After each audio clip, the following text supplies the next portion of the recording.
Rain says good morning too. Storm, you gonna say good morning? Kind of. Not really. We said we'd be back on Saturday morning, and we are back Saturday morning. Ooh, they see birds.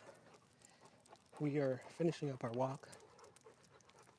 We did a quick short walk. We only did about a mile this morning, which is good enough for the government, as they say. Good enough for the government. We're almost home, so we're gonna start filming in the backyard in a second. But we just starting off this morning's walk. Starting off this Saturday morning with the walk, rather. And I've been needing to do it more regularly because we kind of dropped off for several reasons. But I kind of miss it. I miss the effect that it has on the dogs. Just to kind of keep them calm. And and there's a lot of training aspect to walks. I'm using prong collars on them, so as you can tell, they're not tight. They're very loose, so it's not hurting my dogs. But I have it there in case I need it for for control. So, but we're almost home. We're gonna take these off, and then we'll go to the backyard. Come on, big guys. So we're almost there. But they did well. I mean, I had a lot of positive today. It was awesome.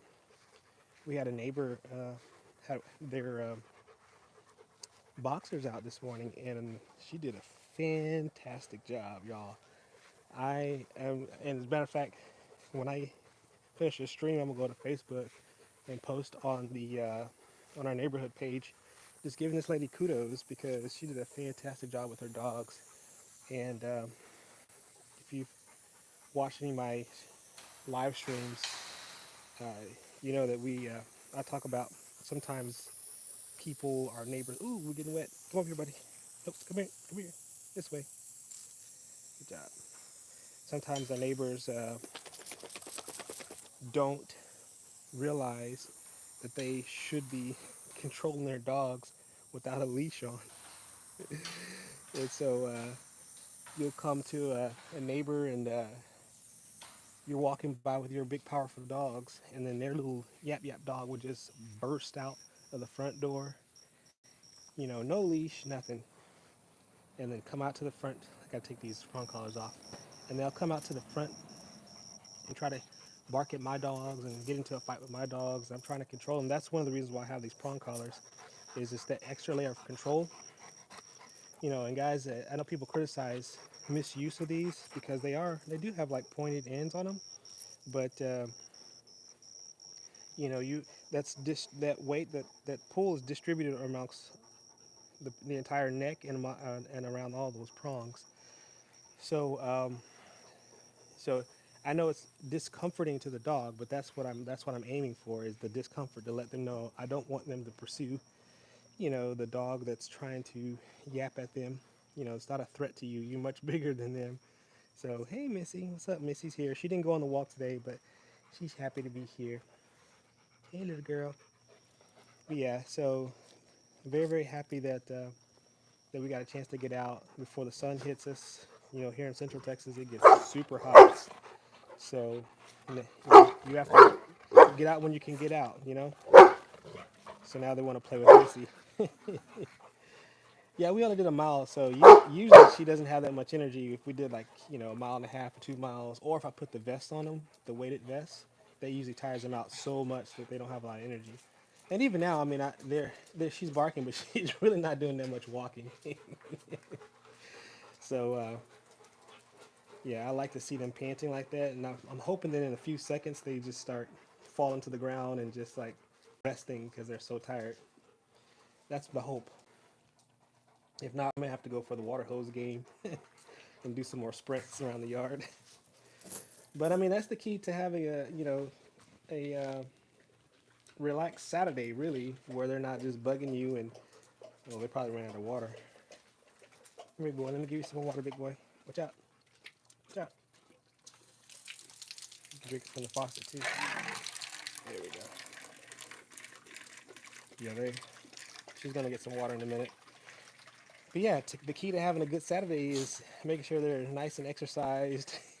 And of course, the nice thing about me walking with them is I get the benefit of the exercise too, right? So it's a 2 for 1 on there. It's a win-win. You can't lose with that, walking your dogs. However, it can be a little tedious if you have neighbors that have dogs that are off leash, that don't know or don't care to make sure that their dog is secure. Because the thing with big dogs is they get a lot of attention. I'm not saying little dogs don't. They probably do. But I've noticed that when I take my big dogs in the community, every dog in the neighborhood wants to come up there and challenge and bark and do whatever. Like these, like they just see a big dog, and the first thing that goes across their mind is, am I bigger than them? Am I able to take them down? Am I able to, what's going on? And it's like, my dogs can snap you in half, but dogs don't care. They don't. If they have a dominant personality, they don't really see size like we see size. Unless that dog's right in their face, confronting them, they don't even. They'll try. You'll have a little bitty yap yap dog thinking it's just gonna come up to my Rottweiler and my Cane Corso, and it thinks that it's gonna actually try to challenge them. And I'm like, first of all, our neighbors should be securing their dogs, right? They should be doing their job. I say, hey, what's going on, Eagles boy? Yeah, Eagles. I'm gonna take turns with that whole mod thing. I know there's some other people that were volunteering to moderate, so get it back around to it. But yeah, man. So these neighbors, man, they'll try to, and they'll get mad if you call them out. Like, you know, thanks, the Emmanuel 426. Appreciate you. Yeah, he says that's a nice Roddy. Yeah, man, we'll get around to it. I'll get you on the next one. And also, Eagles, I actually do like to read some of the offhanded comments, because sometimes it does lead to interesting discussion. So we'll get back around to you, bro. But yeah, so when neighbors aren't realizing how much harm they're doing by not securing their dogs, I mean, it should be. It's like it's a law. You're supposed to secure your dogs. I mean, I just can't let my Rottweiler and my Cane Corso just freely roam in the front yard with no leash and people walking by barking. That's terrible. Looks exactly like mine. These American Rotties be having twin cross country. So the Emmanuel is oh, she's got to take a drink. All that walking has made her bowels move.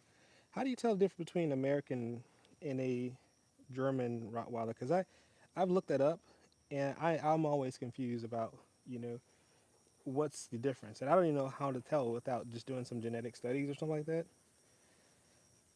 But yeah, the German have shorter snouts and boxier heads. Okay, I've heard that too. And so if you look at her, she does not have a. She has more of a slender type. Come here, Storm. Give me, baby. She has more of a slender type head and not real boxy. So is that like the almost like a Doberman? So does that make her more American? And is her snout kind of short, or is it? Yeah, I guess it is kind of longer. Yeah, that may be it. But I read a couple things that they sounded contradictory to me. Like it's like they'll say some things associated with American, and then you see something else that says, "Oh, that's a German." And it's like I get confused. Fresh West says, "I love Rottweiler." Thank you. They always have that weird looking walk. I've noticed that when you see dogs that are mixed with Rottweilers, they all tend to have this walk. Let me show you that booty bounce. Boom, boom, boom, boom, boom, boom. You know what I mean? They have that little, and so I'm like, oh, your dog has Rottweiler in it, doesn't? Rain, what are you doing over there, buddy? He's over there, way over there, in the corner of the yard. So I wanted to give shout outs to my neighbor though. Legit best dog ever, eighth smartest dog in the breed in the world. Cool. I want to know what the first seven are. Come here, Stormy. We're talking about you. You're like the star today. The Rottweiler.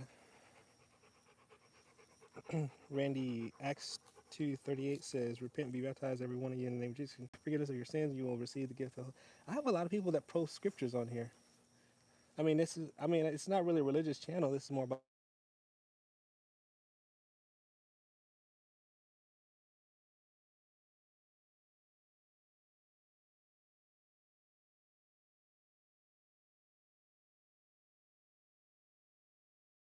Oh, what happened to my live stream?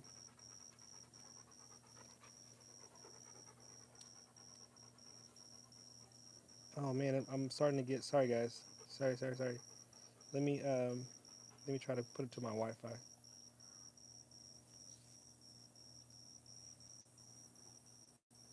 Man, I lost everybody with that.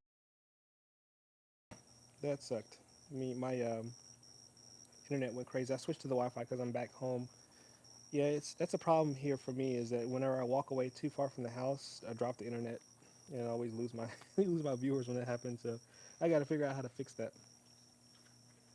But Emmanuel, we were talking about how big Storm is. She's 100 and she was 115, but I've been trying to slim her down a little bit just to be more kinder to her joints. And the way I'm doing it is just trying to like reduce some of the the extra calories, the snacky snacks sometimes, and she eats pig ears. They love pig ears as their snack, but trying to get away from too many things just to try to slim her down. Zorian Sorel said, "Aw, thank you." Fresh West says, "I had my male dog for 10 weeks and he lived 13 years. Good, 13 years, good years for sure. I miss him so much." Yeah, that's cool, man. They that's a long time for a Rottweiler to live 13 years. I mean, you hear about 8 to 10, but you don't really hear them living to 13 years. That's pretty awesome. Juan Garcia, hey, what's going on, Juan Garcia? And then Emmanuel 426 says, bruh, she's pretty big for female, but she would have some nice puppies.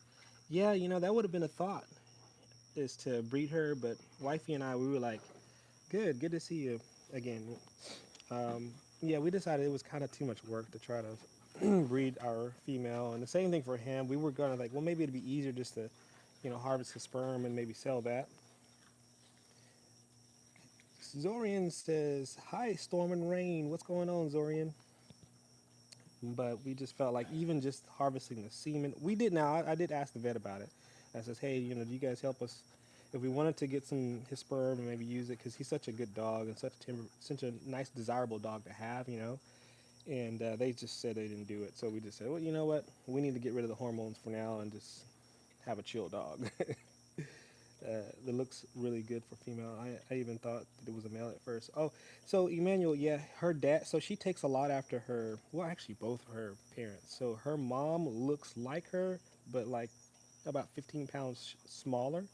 But her dad has a lot of size. So she got a lot of size from her dad, and a lot of looks from her mom.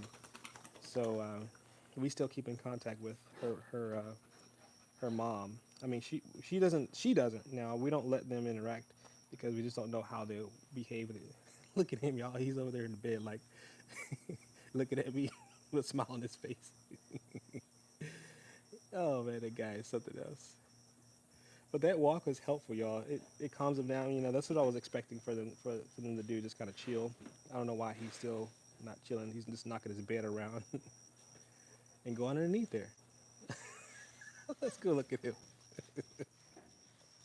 What are you doing? What are you doing? You don't even know what you're doing. Zorian says your dog is chill. Hey man, Zorian, we did a mile walk this morning, and so this is the aftermath of their their walk. I didn't put a vest on him. I usually put a like a what is it, like 7-8 pound vest that I put on him, and it really tires him out. My dogs bark a lot. Yeah, so that my dogs really don't bark all that much, unless there's something to bark at. Then they typically, but they're like this most of the time. They don't. She's more vocal than he is when they're playing. She'll growl and do the Rottweiler thing. Hey, oh, where y'all going? So the reason why I stopped them from running over there is they're probably sensing that the neighbors' dogs are out. So I've been trying to reduce that amount of interaction that they have, because they get too excited and they start marching up and down and running up and down the fence line and barking like crazy, and everybody wakes everybody up. And so I'm trying to reduce that, just for everybody's sanity. But the walk this morning, y'all, I had to give my neighbor a shout out, man. She was awesome. I started off the stream talking about what I'm gonna do. As soon as I finish this live stream, I'm gonna go to the Facebook page, neighborhood Facebook page, and I'm gonna give her a straight shout out.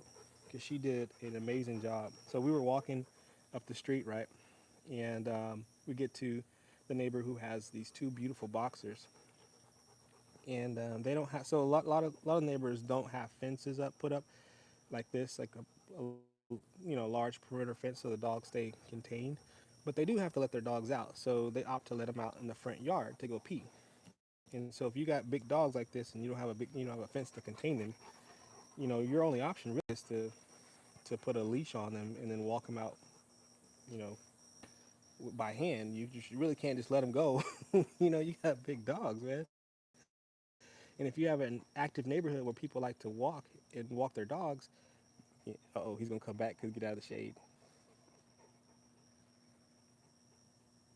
And anyway, sorry, someone sent me a message, but you have to put them on the leash. And so my neighbor, we were walking right dead in front of her house, and boom, the door opens, and then out comes these two boxers. Boom, and then they were coming out. My dog saw them, and they were like, "Oh, we gonna get into some fun with these boxers."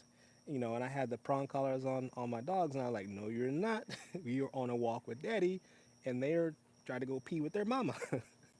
So she had a nice size long leash on them, and she held them dogs like a boss.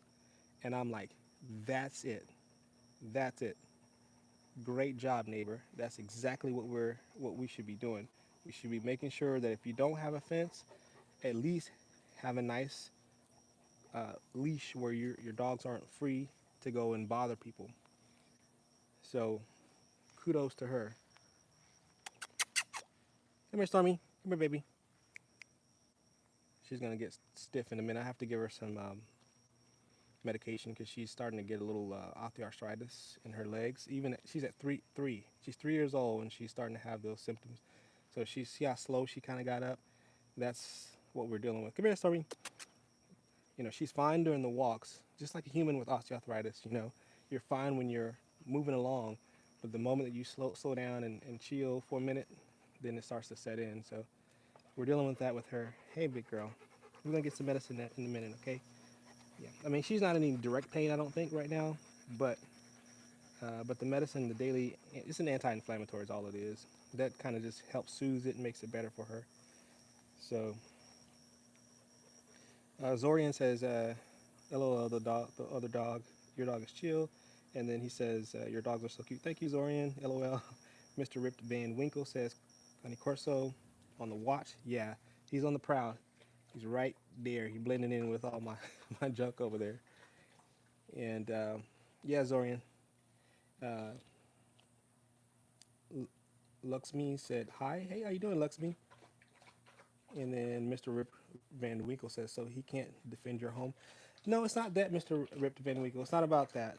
He can defend the home, but my thing is, there's a difference between people that I accept in my home or our neighbors that you see every day. That's the part where I want him to be aware of, but don't have to react to. And I know that's kind of asking a lot, but I think it's possible. I think your dogs can realize, oh, that's the same dog that I see every single day, that it's not a threat to our home, it's not a threat to our property. Now, new people, I can get with that. I understand that. He's never seen this person before, and dad's not acting like this person is invited into the home. They can learn that skill, right? They can learn whenever I say, "Oh no, this is somebody here who's, here to help us with some project at the house or cleaning the house." They can know the difference. Therefore, I shouldn't have to get too excited. Now, if you're coming up for pets, for some rubs or some scratches from somebody who I've accepted, cool. But on full guard, where you're gonna bite their head off, and I'm clearly okay, that's unacceptable. So, and with the neighbors, I'm trying to say, look, it's okay to recognize their presence, go over there, say hi, whatever. But he will go full on, like, oh my God, the neighbor is about to take all of our junk. And I got to protect it with my whole life. And I'm like, that's unnecessary.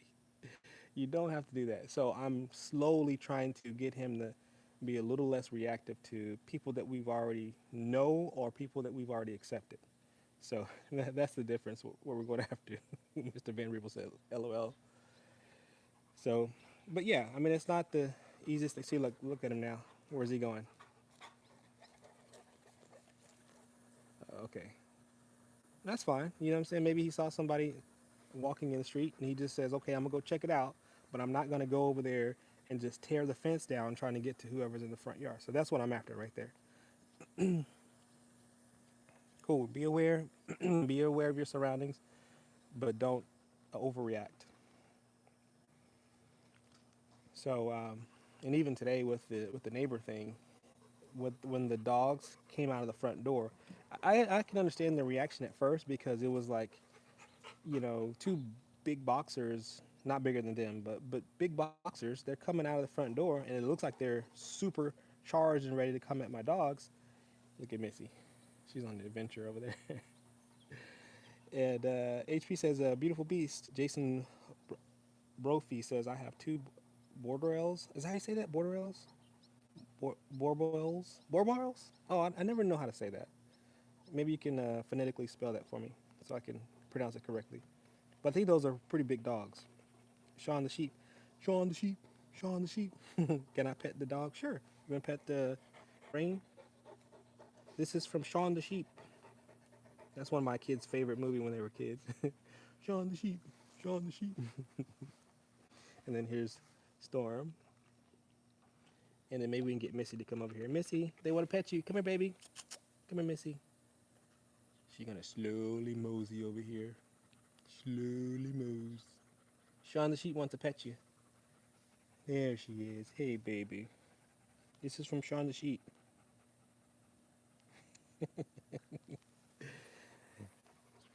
So yeah, Sean the sheep. Aw, pupper. They're cute, man. They're good stuff. They are good stuff. Takes work though. I always say this to everyone on my streams. I like, listen, it takes work to make sure you have the dogs that you want. Well mannered, behaved dogs don't necessarily happen on their own, so you have to put in the time and put in the effort. Uh oh. But yeah, so I like this, y'all. This is that time where post exercise, where everybody's relaxed and chill, and oftentimes they won't be too. Now he still has a lot of energy, but for the most part, they'll kind of chill for most of the day. Probably not from a mile walk. Maybe if I had done 2 miles of a walk, then they probably would have been more tired for most of the day. But hey, Paul, what's going on? Did you socialize Rain enough? Perhaps socializing him to the neighbors as a young pup, letting them pet him daily. These dogs need socializing all their life, not just puppyhood. Yes, that is correct, Paul. They do. They continually need socializing, and we've lost a lot of socialization with her. And I don't know if you remember, Paul. I've talked about her and her brother getting parvo, and we quarantined them for a long period of time, and we basically got out of the habit of socializing her. And like we would go to the dog parks with her. We would take her to the store, take them both, right? So she was really good with people. But then after that parvo incident, we could not take him around anybody, and and that was just kind of rough on us. And we just lost that. With him, I continue to socialize him like when I go to Lowe's or McCoy's or any of the pet stores. When we go, I try to make a concerted effort, like on the weekends, to take him to be socialized with people. But the neighbors, um, they just moved in recently, so she's kind of meeting them at an older age. But she's willing to at least try to come over, bring treats, and at least try to become friends with my dog. And I offer that to my neighbor over here, but I don't know if he's really interested in that or not. So I just kind of like, well, I'm doing my best to make sure that my dog is not overly reactive to you and your dogs. But if I'm giving you an olive branch to meet my dogs and spend some time, if you and you're not willing to do that, then I don't know what I can do, right? So that's up to them to decide that. Doug, I'm not late. I changed my PFP. What's PFP? I don't know what that means, Duck. But nice to see you though. Paul says that makes sense. And then Mr. Rip Van Winkle says, "I like how Rain is always looking around." Yeah, I mean that's his thing, man. He is all about the patrol. Even inside the house, he's just circling around. He just never stops patrolling. My Rottweiler, she's like, if it's a real threat, then you got my attention. But she doesn't fall for most things, you know. Honestly, she's the one that instigate a lot of the profile picture. Oh, okay, cool. She's the one that gets everyone riled up. It'll be, and she'll do it like right on clockwork, like at 10 o'clock at night. She was like, eh. She hears something. The next thing you know it, my house starts rocking with him because he starts doing the big dog bark. My bedroom, and it just goes on from there. And she's just in the background waiting for something to happen. And I'm like, my girl, that's my girl, that's my girl.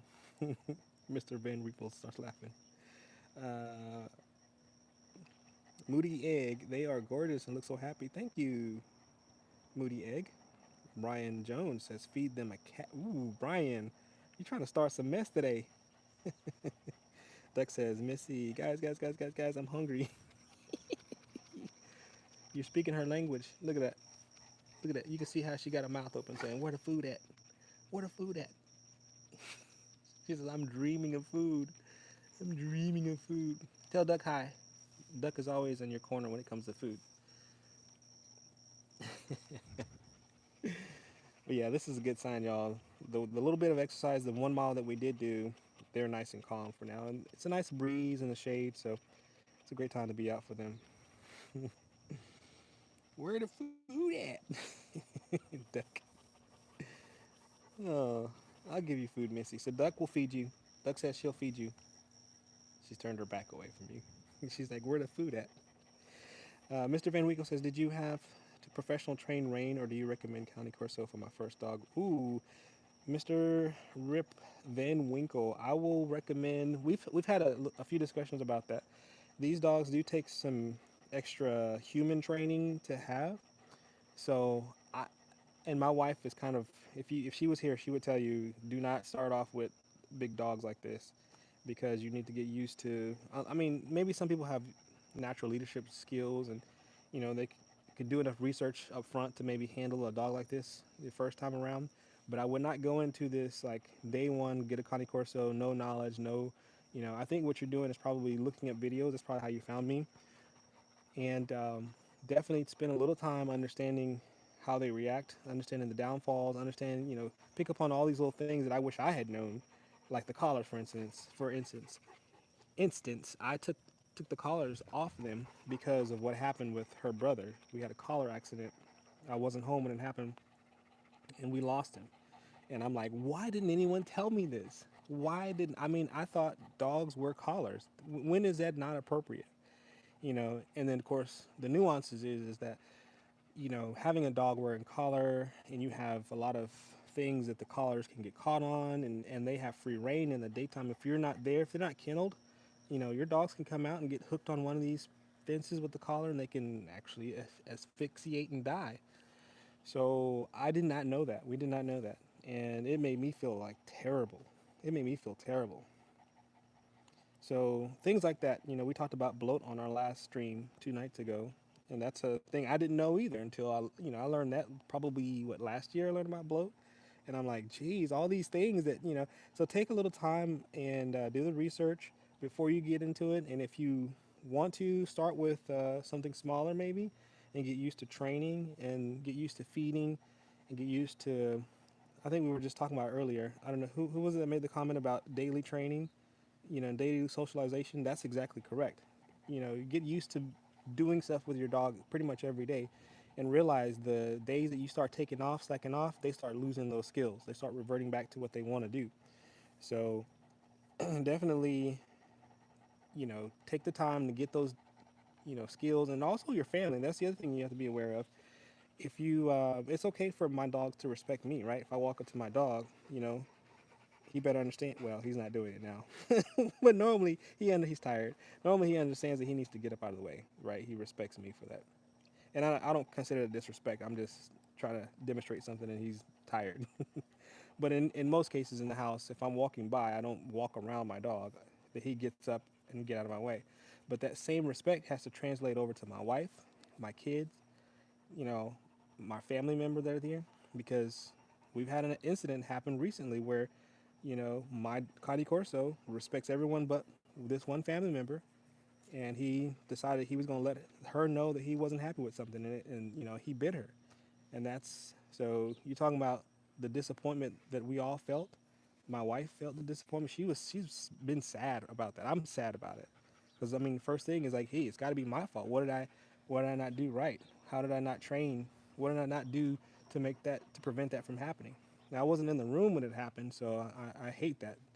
But these are the things that can happen if you don't have that experience or know about it beforehand. So I would not recommend just jumping straight in headfirst into getting a big dog like this without having that. And I know I'm behind in the comments. I'm pretty sure people are saying different opinions, but yeah, definitely get a good grasp first before you jump into that Mr. Ripped Van Winkle. Van Winkle. Can I just call you Mr. Ripped? You must be a bodybuilder. So I'm gonna get back. I'm gonna catch up. Duck says a dog with attitude. What a mix. Moody Egg, do you know what the bull Arab breed is? I do not. Duck says, and we lost another red sock. To be honest, I'm here to be funny. I know, no, I know, Duck. I appreciate your comedy. You add so much to the stream. And Missy, Duck says, Missy. You must have watched that video I did with her. So Duck, I did 2 or 3 Missy videos recently, and one of them I took a song from Missy Elliott and I sampled a little bit of it. Um, I say something about I need some glass of water, and then I put a beat behind it and I did all this stuff and then it wasn't a popular video, but I had fun making it and I liked it was all about Missy. So I did one recently where her and him were at it, not necessarily fighting, but she was asserting her dominance over him over a ball. So that was funny. Justin Park, my blue nose is smart AF. Okay. Mr. Ripped says, good advice. Thank you. Duck says, but actually, these dogs look bodyful. Mr. Rip, can it be the family member's fault? So, Mr. Rip, I can say that there's an element to, again, it's up to me to make sure that my family members understand how to behave around my dogs. You know what I'm saying? So I'm not gonna blame the family member. It's still kind of my fault at the end of the day because I trusted and I didn't think that was a possibility because he acts so well around everyone else. And I take him to the stores. He's cool. He's cool around my wife. He tells him, my daughter is excellent with him. And she's still in school. So I just did not see that coming. I did not see that coming at all. And it was a circumstantial thing where he was possessive. Like he so my wife told him to get off the couch and let her mom actually come to the couch. And so he took that as an offense. He was like, "This is my couch, and you're not gonna get on the couch, Grandma." And so he turned around and just bit at her, and that was not cool. So, but the relationship that she has with him has not been a alpha to dog relationship. It has not been a he just let one go. I don't know if y'all heard that or not, but he just let it go while he was walking. But so that relationship, if I should have picked up on the fact that he wasn't quite respecting her as a leader, and started emphasizing that before something happens. Because now at this point, now that she's been bit, she's very apprehensive. Even, now I'm all about trying to get her to train with him and establish that relationship. But it's kind of like she's afraid at this point. So unless I can regain her confidence in being around him to be able to train her with him, then we're just kind of gonna have to put him in a kennel, which I don't really like when she's here. So, but anyway, so that's how that went down. Could it be with him? And the Duck says, I told you he's the man you're looking for when you need to talk about frozen bananas. Oh, Duck, we had a long conversation about frozen bananas. Justin Parker says a cane is hard as heck to train. I don't know. I don't know Justin Parker. I mean, I feel like it's just they are a little more stubborn. I think I can tell her and she'll just immediately react. He just takes a minute. But if you ever watch me before I let them, and it brings credence to what we were talking about earlier. And I will say one negative thing. I want to look at my neighbor really positively this morning, but I will say one negative critique, and that is you do not let your dogs burst out of the door first. And that's one thing that he does an okay job when I'm reinforcing it consistently. Is that the moment that I open up the door, your butt better be sitting down before you get the signal to leave out my front door, my side door, my garage door, my car door, any door. I come first, and then I give you the signal that you come after me. And the reason why is that just like this morning, let's say that my neighbor did that, then she would have known not to come out at that moment or stay, keep him in a seating position until my dogs walked by. Then her dogs come out. Now she still did a fantastic job. I'm going to give her props for how she at least had a leash on them and did not let her boxers come into the street and interact with my dogs. But still, the only critique would be, have them seated. You open the door, you check down the street or whatever, and then you give them the signal to come out to go pee with the leash on. So I do that with my dogs. They are not allowed to bolt out. Now he challenges me more than she does. Now more often than not, she is perfect. When I open that side door for a walk, whatever, she sits down. Him, he'll inch his foot out, and I just correct him immediately. Get back in there. You get back in there. Just and then sorry, she's pretty sensitive to my correction, but he'll obey, but I have to reinforce it quite a bit. So if that's hard to train, sure. So Williams. Hello, is your dog have puppies? I would really want one. No, but Williams, I do know someone who is going to be breeding in the year, and that is my coworker. Their channel is called Ozzy the Connie Corso. So look her up, and you can get a Connie Corso from her. Duck says it's Missy. Yeah, that's the song. You know it. It's Missy. Duck says over a ball. Yes, exactly. Over a ball. It's a little bit. So if you look at it, what happened was Rain was playing with the ball and he flung it across the room and it landed on the couch. And it landed right next to Missy. And then Missy says, "Okay, well now it's mine now." And so she started protecting the ball. Justin Parker says, "I hate small dogs. Big breeds are better." Okay, Duck says, "Mr. Rip likes to activate your easy mode." Mr. Rip Ben Winkle. Oh wow, Mr. Rip Winkle. I'm learning. Yes, just definitely keep and not just me because I'm not a professional. I'm uh, just a regular old guy talking about his big dogs. But I have been around dogs for a while now, and my wife and I work together to put our heads together and learn as much as we can to protect, just mainly just to protect our dogs. Not just to be trainers or which we are not. And I don't think I'll ever be a trainer. I don't know if that's really my calling in life. Uh, Come here, Rain. Come here, buddy. Look at him. He turned his head, but he hadn't came, right? Come here. There's somebody walking. That's what he sees. But that's good. Come here. Rain. See how much it took him to get him. And it's fine. I mean, that was okay. Don't get me wrong. I think that was good, especially when the distraction was there with the people walking in the street. That wasn't bad. But it did take a second. Like he really had to say, "Am I gonna go? Am I really gonna go? Am I really?" It just kind of like it wasn't instant. So that's gonna take some work. But if it was her, I think she would have been a little bit more responsive. So Justin Parker, most people can't handle them. Yeah, that's true. Pause of the forest loves Draco Malfoy. That's a long name. Can I just call you Pause? Oh my God, is that a King Corso? It is. It is. And Arati, yes, yes, yes, yes. Duck Duck says the negative critiques his dog. Don't mind not having food for 2 minutes. Justin Parker, make them work for you. Pause says I do that too. Great. Pause. You talking about the wait before I open the door? They have to sit down. Justin Parker Canes are. Duck says I have to dip now. Oh, Duck. Just warning Missy that I love her. Her LOL. Oh, Duck. It's Missy. Missy. She's walking away. That's the one that's being disrespectful now. Uh, Justin Parker stubborn. Yes, not stubborn. Yeah, yeah, he is. Justin Parker, your rod is so patient. She is. She definitely is. And she says poop. Okay. Yeah. Brenda. Oh no, not Brenda Dunford with the Joes. Angie, I sub. Thank you, Angie. So I bet the Eagles would be mad at me now. He would be absolutely mad because he's not a moderator right now, and he would have stopped a lot of the Joe messages. But I'm learning. I'm learning. Brenda, I silenced you for a minute because you did this before. I do like.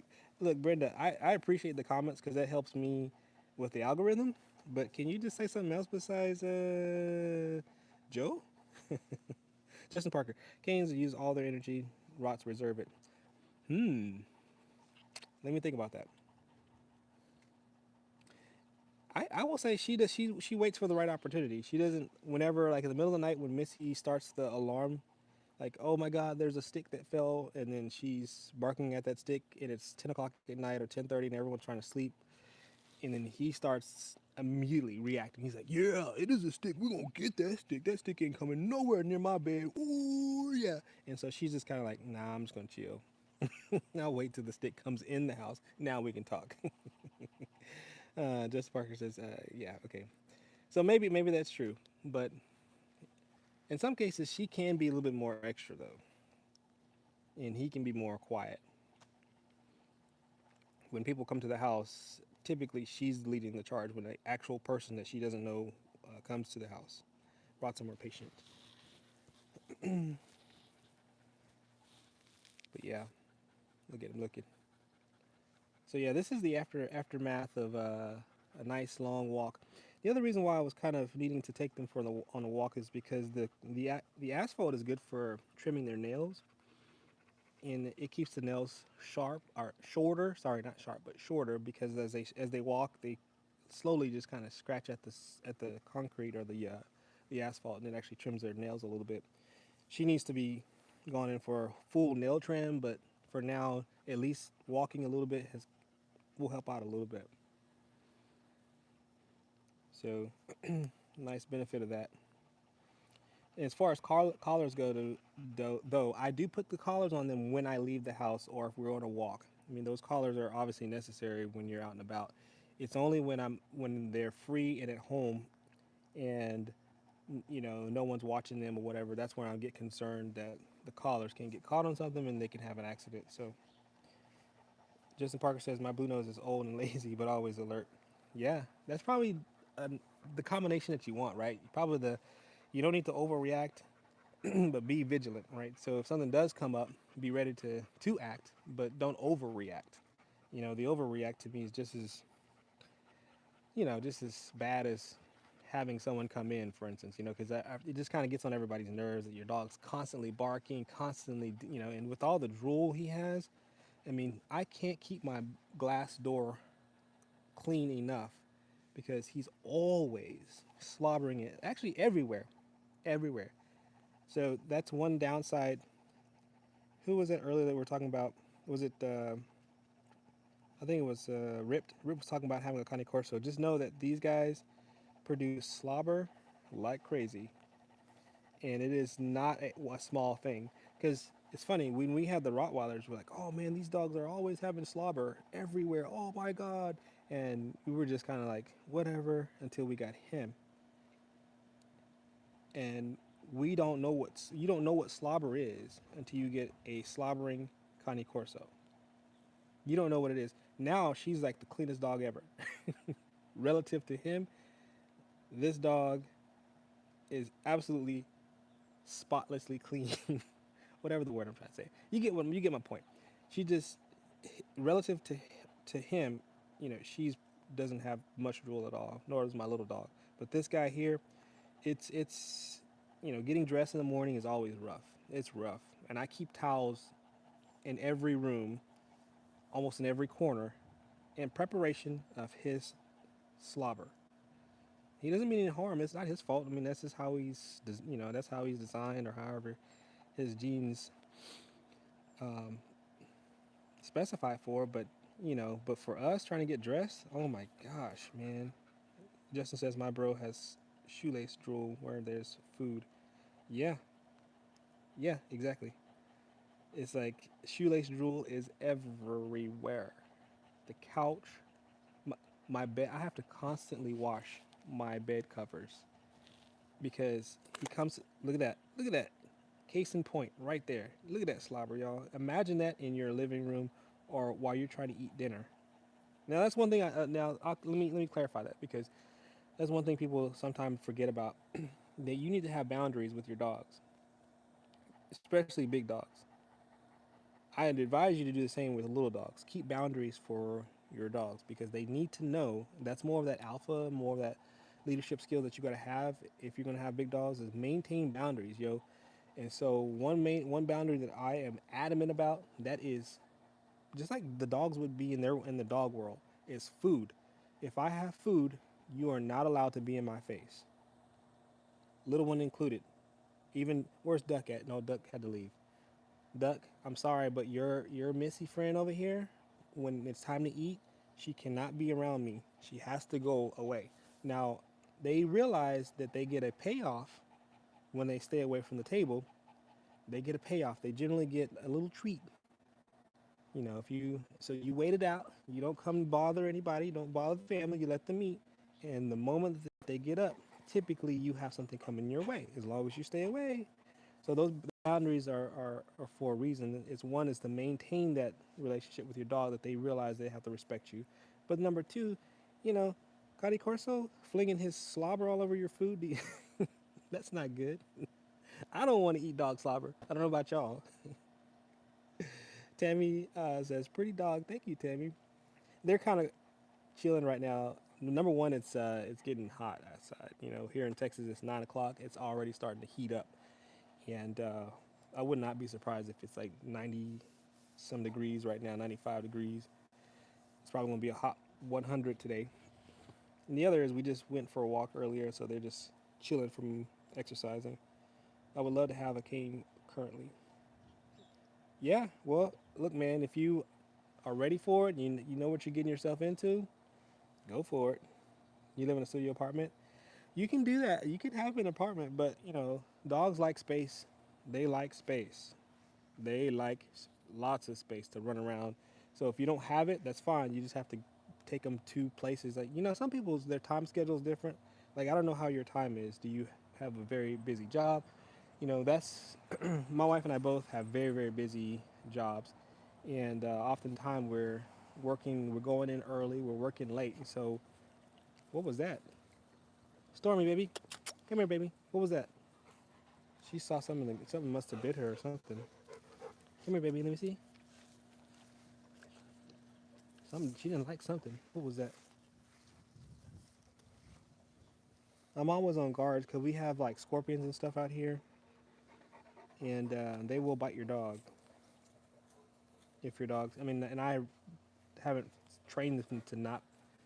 You know, I don't know how to train them really to ignore scorpions and stuff like that. But yeah, so you have to take your dog, and let them, you know, run around and burn some energy. So if you live in an apartment, I think you're a plumber. Okay, so so is your hours where you could come home after a long day's work, take your dog out, let him run or her run, and exercise it pretty much every day. I mean, a dog needs to exercise every day.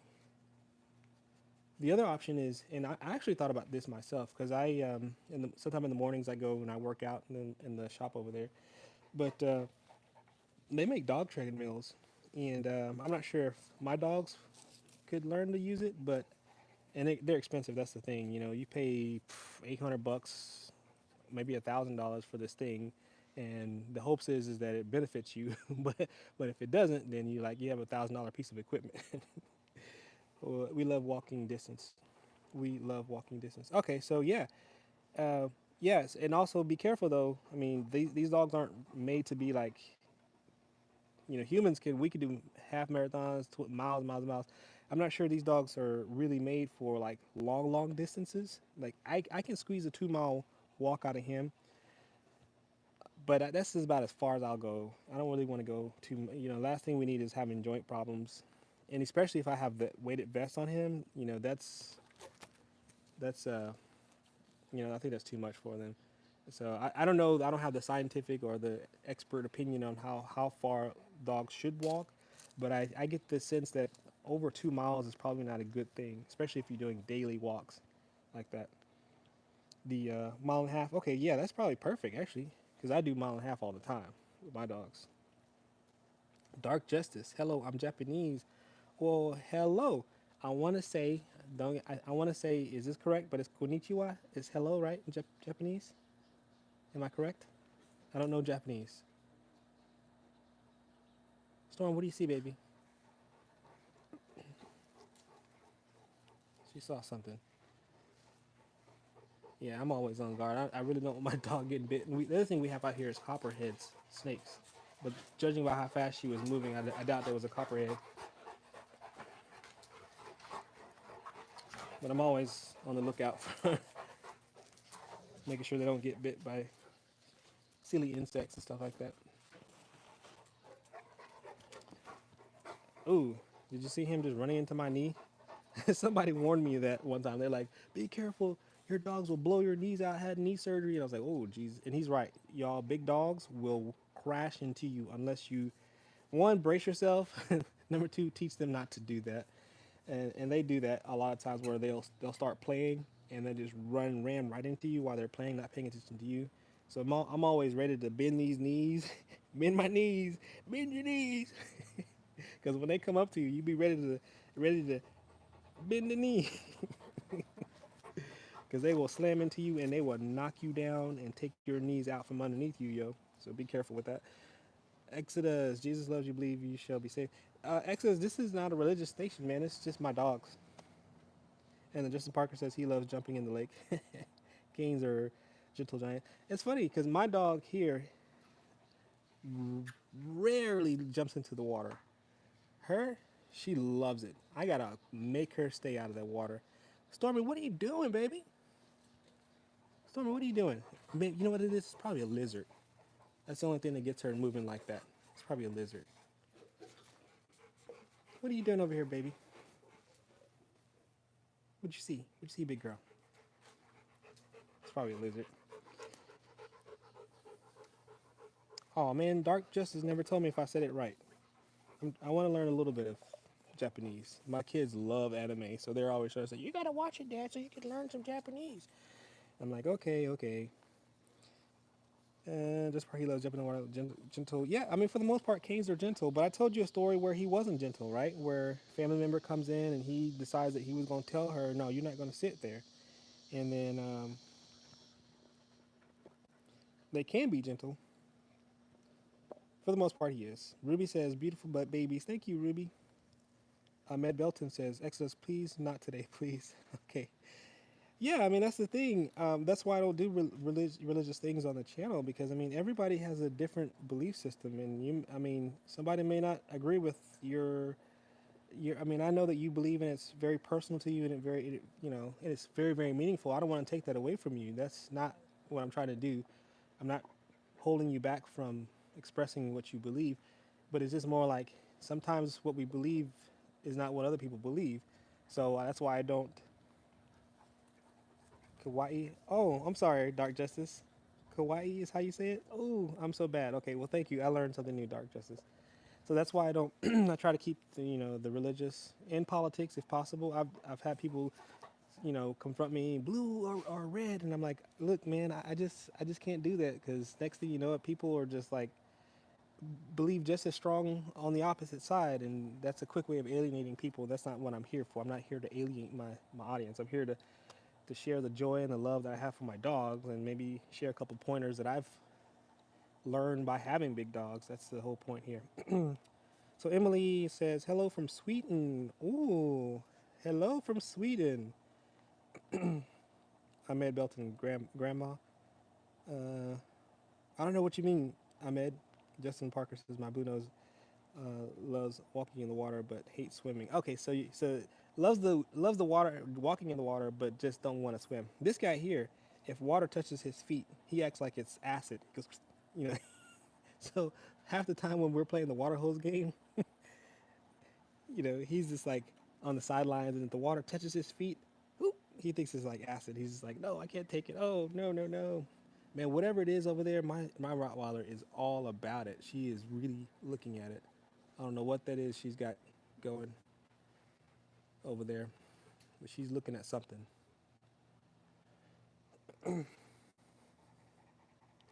Oh, I'll say Ahmed was talking about the story with the grandma. Yes, grandma ticked off the Connie Corso. I remember. Yes.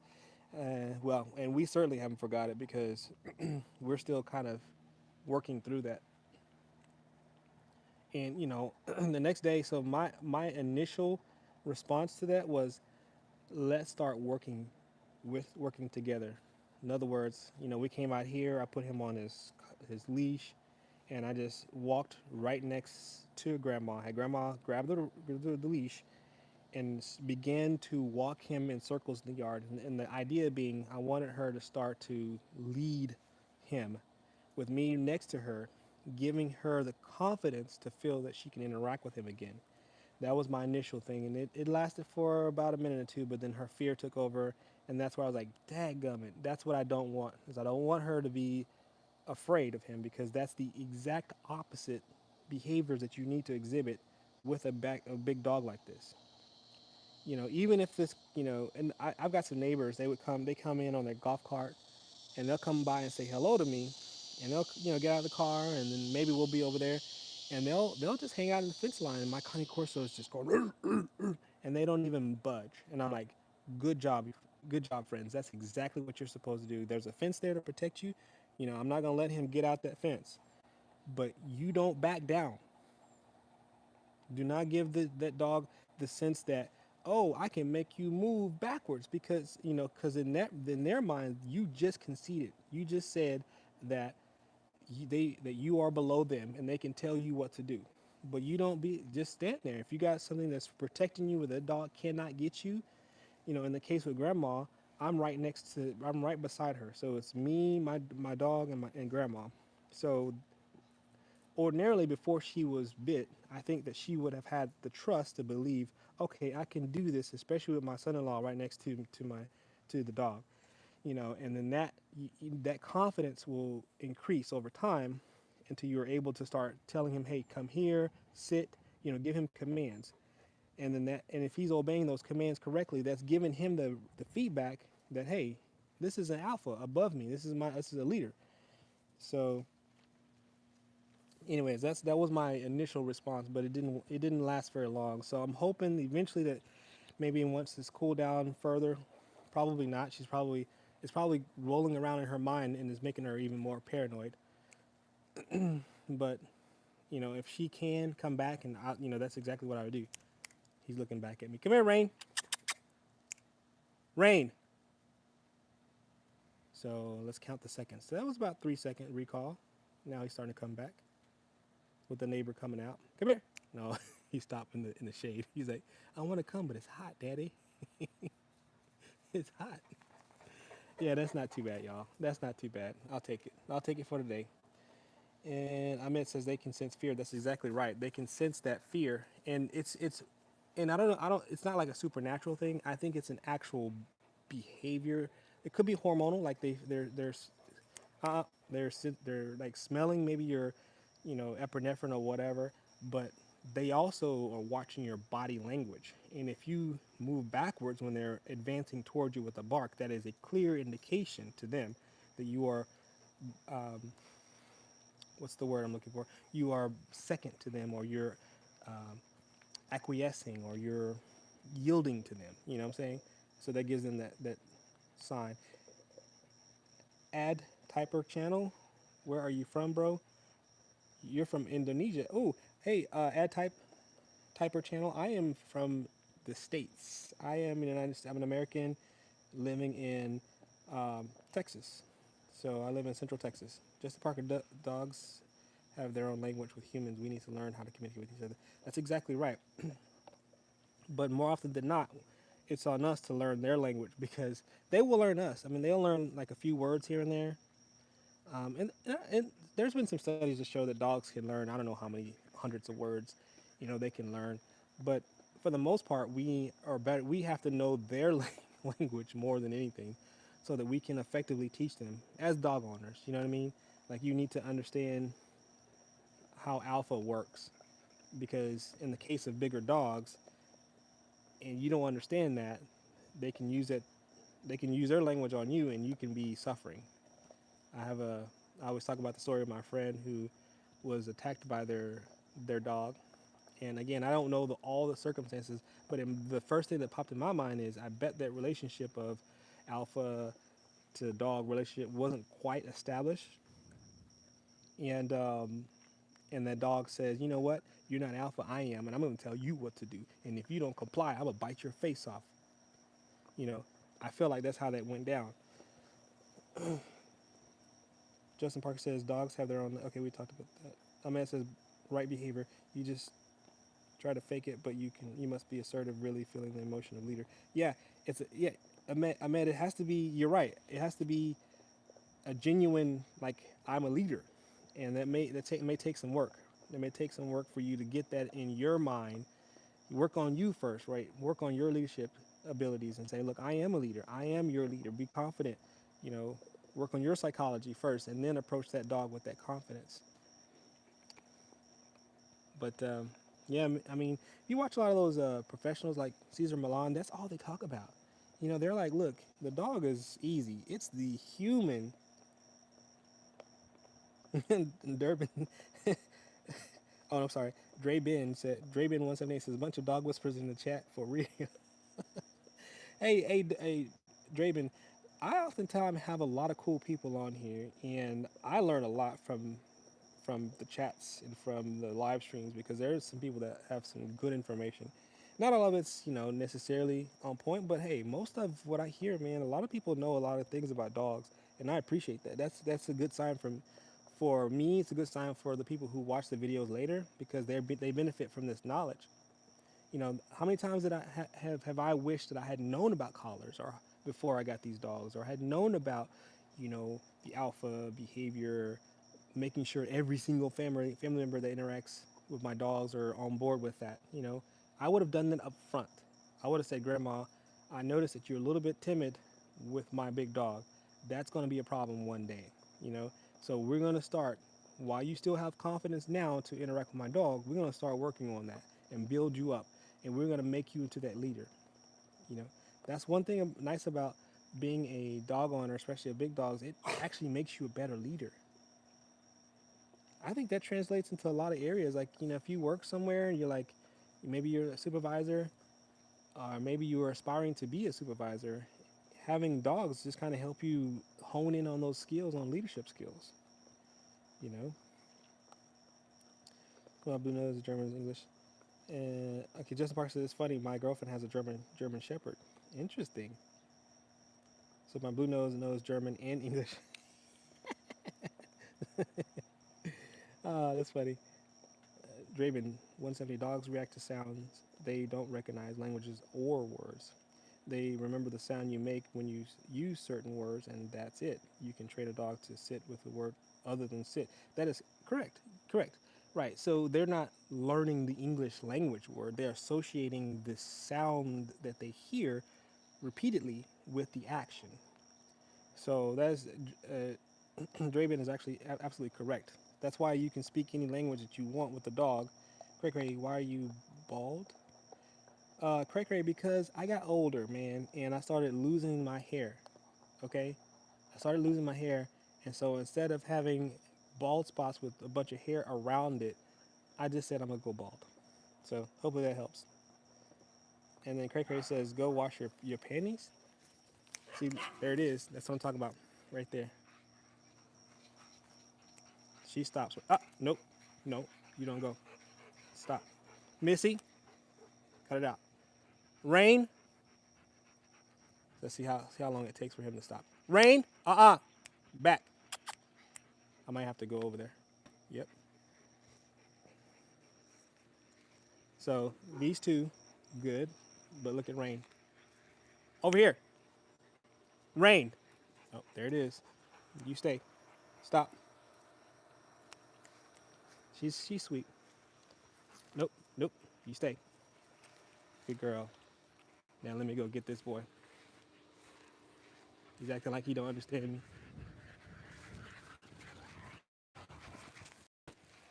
Back. Back. Back. Back. Nope.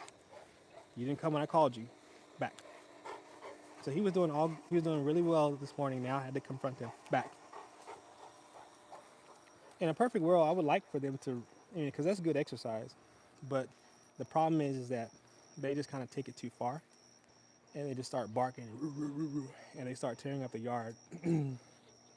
But right now, I just want him to respect when I asked him to come. So that was why I had to confront him. He did okay. Obviously you saw the fear, the fear in his face. He was, he was kind of afraid. But he's respecting that. Hey, the alpha says no. You gotta bow down. I would have so much fun with the block button. Paul, dude, if you want to be the moderator, I'm cool with that.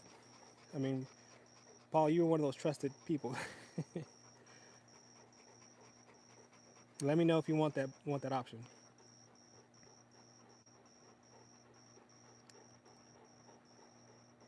Justin Parker, I adopted him from a rescue. I don't know his history. Huh. It's nice to know where your dogs come from and like the genetics and all that good stuff, and it kind of helps predict behavior. But Paul, let me know if you want me to make you administrator because I will. Because I think Cray Cray is being Cray Cray. You at a hotel yesterday? No, I wasn't. I was not at a hotel yesterday. Uh, but what were we saying before we had to do that little? I had to do some parenting, guys. I had to do a little bit of parenting. But you can see the difference. You saw how my Rottweiler responded really, really well to me correcting her. Like, I had to literally confront him before he, with all those dogs, and they're still there, right? They're still there. The stimulus was so great for him. That drive was so strong that he overrode my direct command. You know, that's something that you do not want, right? So I could not have let that go. I could not let him continue to run back and forth like he wanted to without me absolutely confronting him. That's so at the end of the day, he needs to get that message that if I say you are not allowed to do something, you respect that. You could see the fear in his eyes because he's not with that. Dad's gonna put the whoop on him. Now I'm not gonna beat my dog. Don't get me wrong. I'm just saying psychologically, I'm gonna put the whoop on you because that's what this is all about. This is not a physical thing. It's all a psychology thing. He needs to believe that dad is alpha and he will make me, you know, do what he says he asks to do. So yeah, you don't abuse your dog. So Paul says off to work now. Maybe on Saturday morning. Unfortunately, maybe next time. Yeah, okay, Paul. Like I said, man, I trust you. You are solid. I was having a little bit of discomfort giving it to the other guy that was asking to do it because it's fine. I mean, I just don't know him 100%. Like, and I'm not saying I don't know you, Paul, but you've been around a long time, and you've been working with my coworker, so you're a very trusted person. So, and I value your opinion. So, awesome. Justin Parker says Kane loves fetch, throw ball. Yeah, he does. Let's go find a ball. We can do that. We got tons of balls over here. Where we got? We'll throw this. This looks good. Let's see if it squeaks. Oh, he's not interested. We gotta build up some interest first. Oh no, he don't want it. But she does. Well, maybe not. But if they have competition going, wah!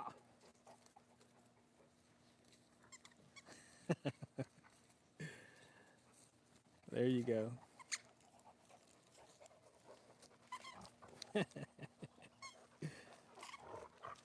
Yeah, I love to see them play with toys and not biting each other's necks. I prefer this over neck biting. Oh man, and sometimes I have to do that, especially if they're really just getting on each other's nerves. Because every now and then she will have had enough of his stuff, because he'll instigate so much. He'll be like, "All right, let's play. Come on, come on, come on, come on, come on, come on, come on, come on, come on, come on," and just over and over. And she's like, "Oh, they just tore that toy. They just broke it in half." If you don't have big dogs, you may not know anything about that. Where them dogs just rip it. I got a video about them two ripping a toy, and I put a rap music in the background talking about we gonna tear this club up, we gonna tear this club, and I put we gonna tear them toys up, and so they're tearing these toys apart. We gonna tear them toys up. Need water, please. Yeah, they got some water, man. I had to give them water earlier. They were pretty thirsty from that walk, so they have access to water. And there's actually a water bowl way over there too. So I keep water in different locations there.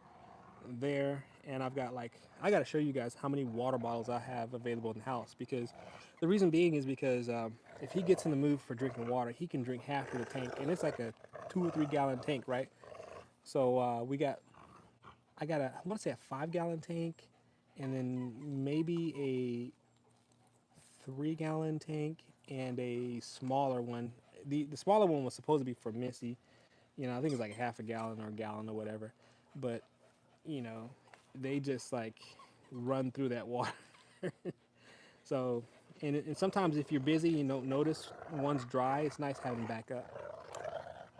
So, yeah, they gotta have water. So if you do have big dogs, please don't let your dogs go without water. And then in the last resort, they will get water out of the pool, which I don't want them to. I don't want them to get into all the chlorine. But half the time, my pool loses all the chlorine anyway. So they'll drink the water out of the pool if they have to. I try to discourage that a lot. Justin Parker, his dominance. Yeah, they will go into dominance play, and he's badgering her, and then she has to tell him, "Look, Bri, I'm not in the mood to play." And then I mean, she's quick. That's the thing. With Rottweilers are super quick. He's tough, but she's quick, and she will quickly grab that neck and start yanking on it. You know, he doesn't yelp or anything because he's like, yeah, whatever. But I don't want her puncturing his neck and scratching it up. I'm sure he's probably got a few scars right now just from her biting around. And she's perfect because he doesn't, you know, somebody was saying that. I want to take a look at how much power his neck is when he, like, I don't know if you've ever felt a Rottweiler do that while you're playing with it, but that is a lot of power that she's wielding. And he's just taking it. He's not giving it back, but he's taking it though. Juan Garcia, you're back. What's up, man? Raheem 927 says, "I wonder what the puppies would look like." Man, I think there's Raheem. There's a few people that come on that who've said they've had that situation. They've had a Rottweiler mixed with a Cane Corso, and I wish I could tell you a channel I can refer you to see it because I don't even know the station right now. But there's a few people that have done that. Now we obviously didn't do that and don't want to do that because we don't want all the headache. My hats off to those breeders, man. You got to have time for that.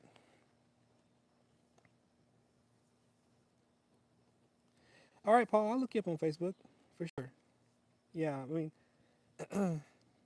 I'll look you up. I got your first and last name, so Facebook name is the same here. Okay, yeah, I'll look you up, man. That'd be cool. That'd be cool. Yeah, we'll be family. We're distant family. We'll have relatives, right? Oh man, I'm doing great, Juan Garcia. How are you, man?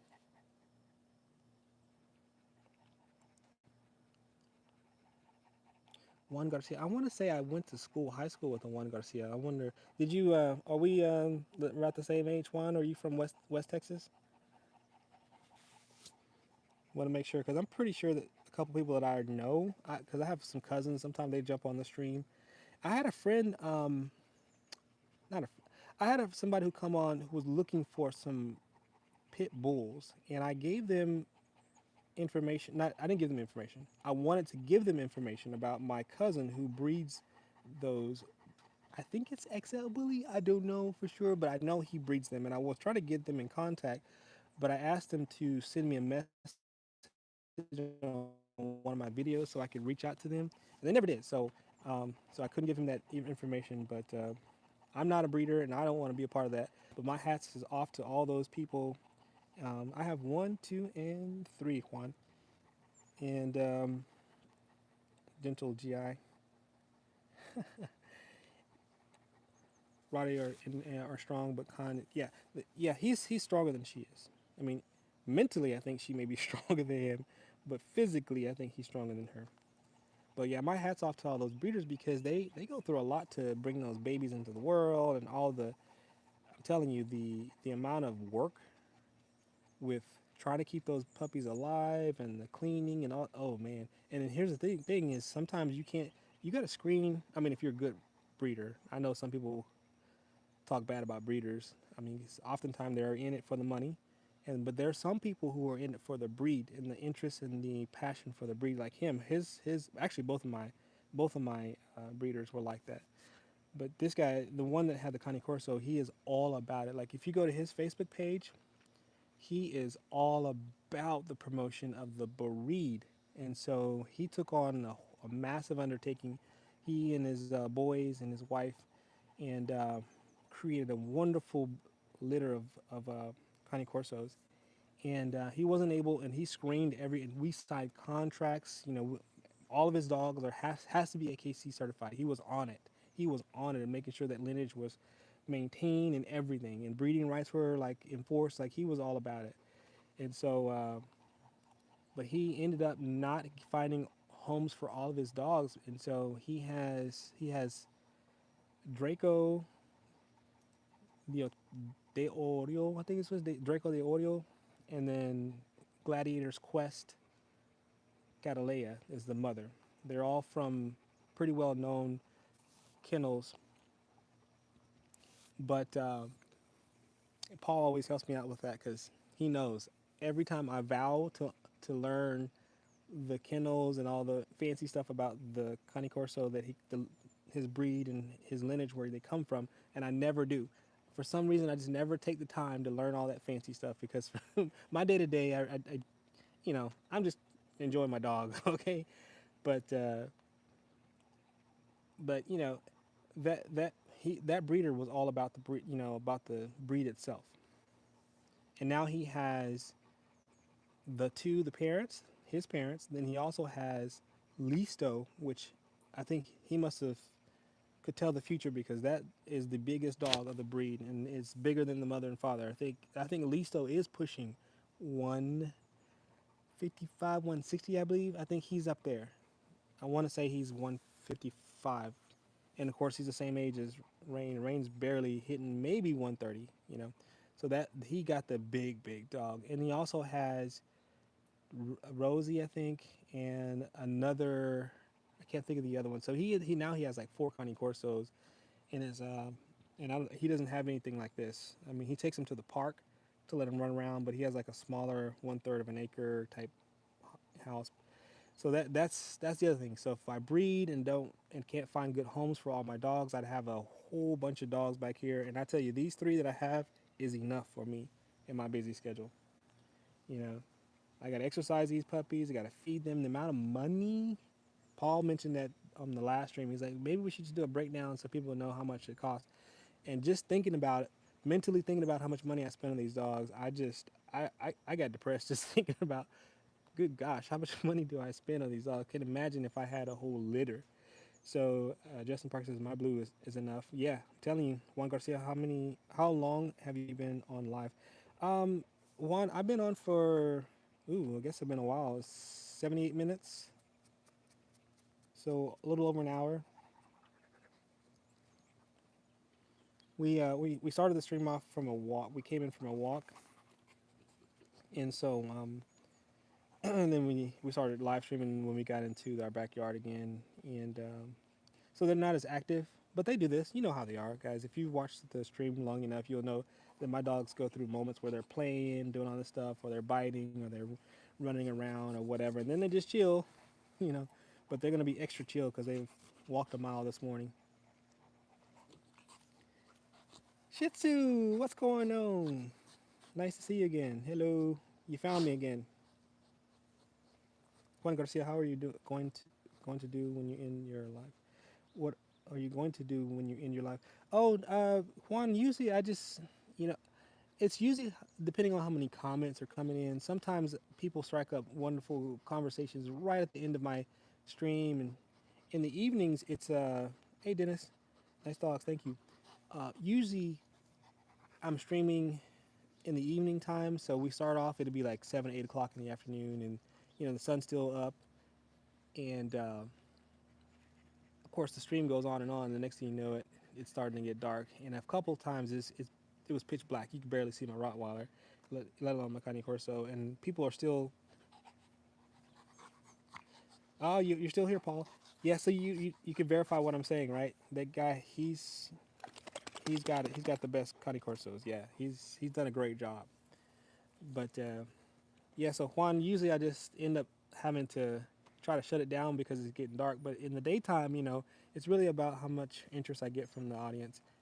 That's why I like doing live streams. My coworker, she does the more of the just the videos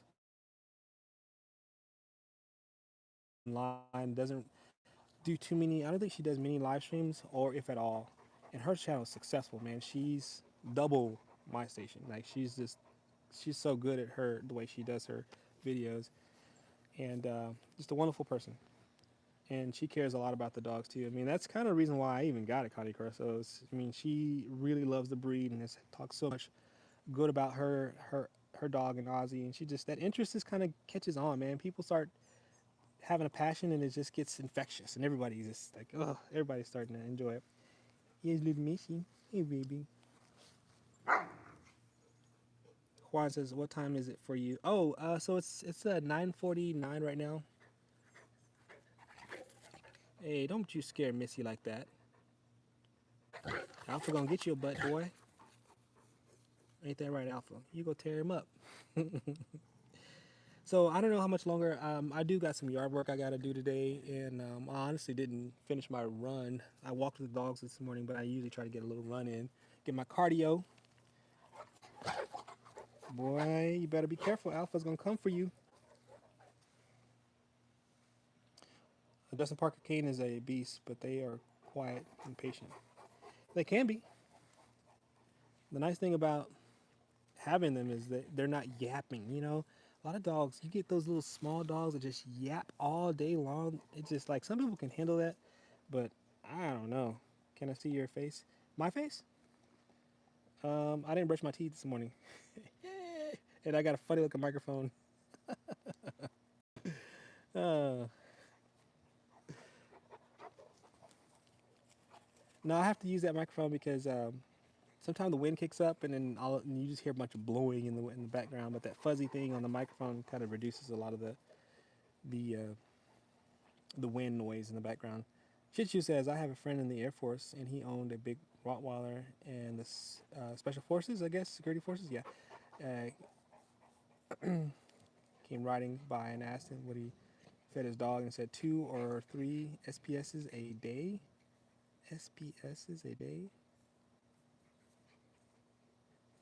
So I'm military too, but I don't know the acronym SPS. Special.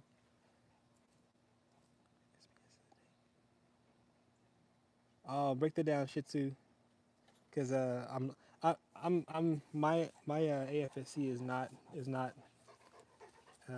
security forces. So that may be a security forces inside acronym that I'm not aware of. That's the weird thing about security forces a day. Forces a day, in other words, 2 of them a day.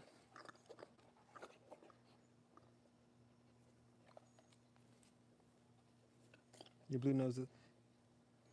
Lee Jones, what are happening? Well, they are just chilling. Oh, you were special forces? Shih Tzu? Or security forces, I'm sorry.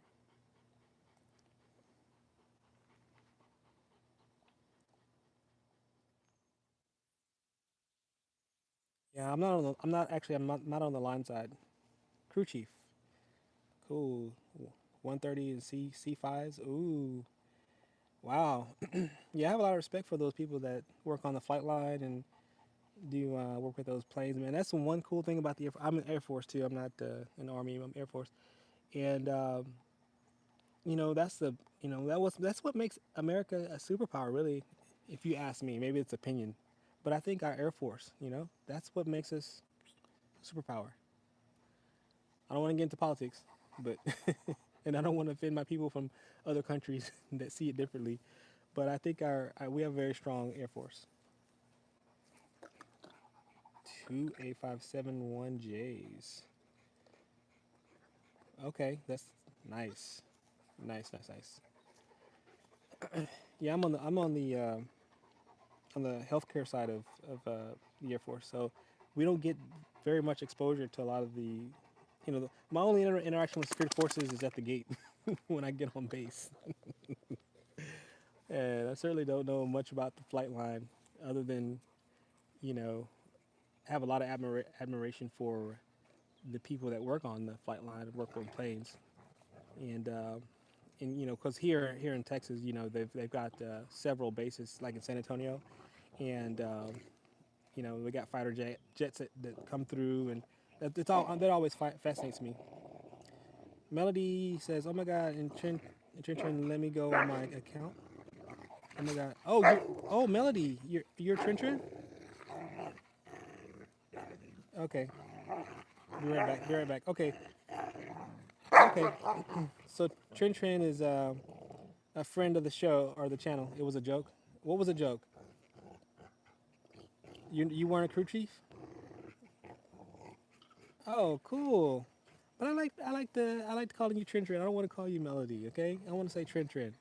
So I'm just gonna call you Trin. You were stationed at San Antonio on C5, 44th, 44, 43rd. I know Melody, but I'm gonna call you Trin. Okay, is that okay, Melody? Can I call you Trin? Because I'm used to calling you that. Oh, you're back, Juan. So, Shih Tzu, did you like being here in San Antonio when you were stationed here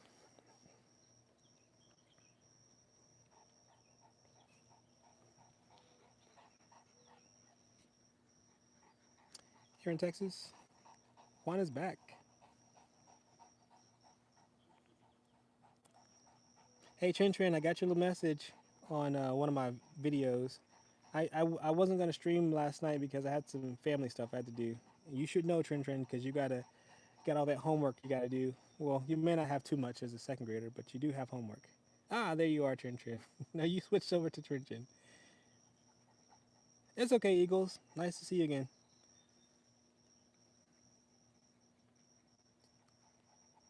I'm at Altus. Oh, oh man, Shih Tzu, I am so jealous.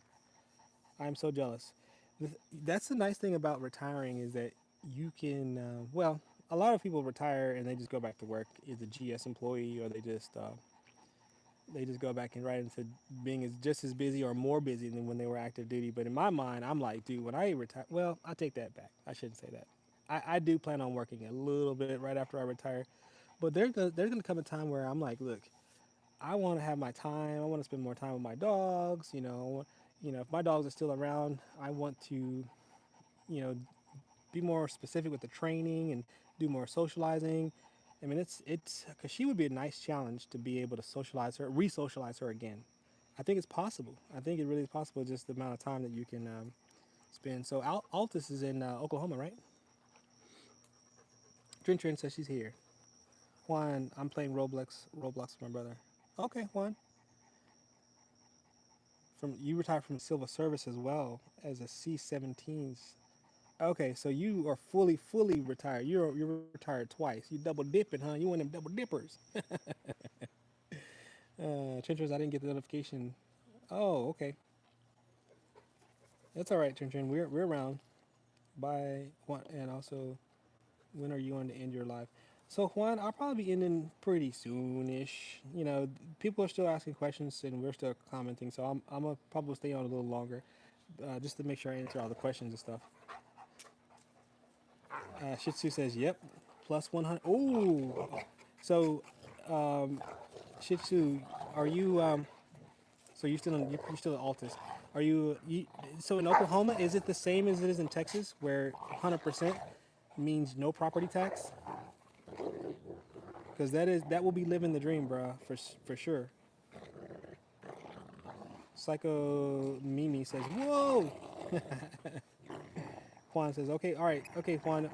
If you're around tomorrow morning, I think I'll try to be okay." Uh-oh. Somebody made a weird noise, and now Missy's stepping in. She's like, "Stop that!" Look at Alpha. Look at how she disperses that. She's like, "Get away."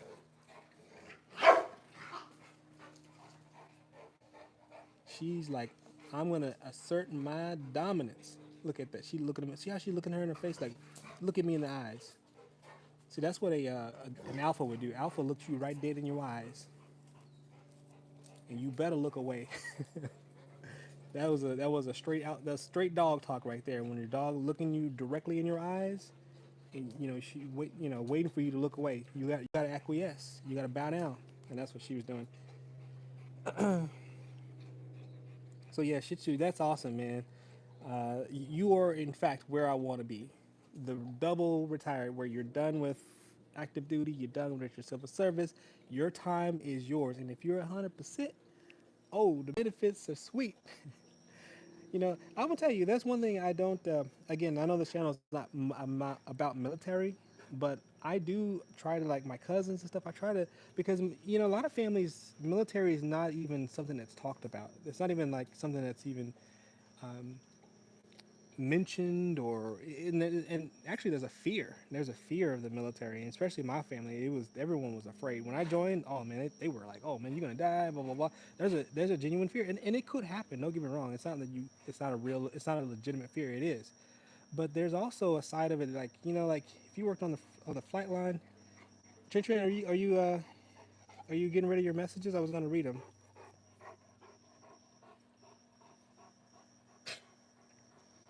Okay, but I try to promote, because there's something about serving your country, and I don't know how I don't know how that excuse me, sorry, I don't know how that translates to other countries. I know there are people on the stream oftentimes from different countries like Sweden and Africa.